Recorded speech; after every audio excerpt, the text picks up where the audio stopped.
আপনার ভালোর মারে আমি চুদি, আপনি কেমন ভালো করলেন? আপনি আমার প্রতি সপ্তাহে 1200 টাকা গেলেন, আপনারে চুদার সময় নেই, আপনি এলাকা ছাড়েন। আমি ডাইরেক্ট তারেক রহমানকে কইতাছি, আমার মাথা মুদা গরম ভাই। আজকে আমার গাড়ি ধরছে, 500 টাকা দিছি, গুলিস্তানে লইছে। গোল চত্বর মোছরে যায় দেখেন গাড়ি ধরতেছে, প্রতিদিন গাড়ি ধরতেছে আমারে। সংস্কার করবি, তোরা বলি 24-এর স্বাধীন গঠন করবি। আরে তোদেরকে সুযোগ দেওয়া হলো, তোরা দেখ কত দূর করতে পারো, কি করতে পারো। যতদিন পর্যন্ত 71-72 না মেনে নিবি, যতদিন পর্যন্ত বাংলাদেশের 71 স্বাধীন মেনে না নিবি, ততদিন তোদেরকে সুযোগ দেওয়া হবে। যখন তোদেরকে পাপে ঘিরে আসবে, তখনই তোদেরকে পাকিস্তান পাঠানো হবে।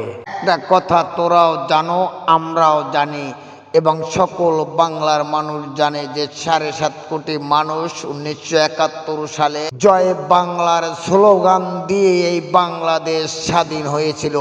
এইটা ভালো করে মনে রাখবি। বুঝো না বোঝার ভঙ্গি যা করেছো আর করিস না।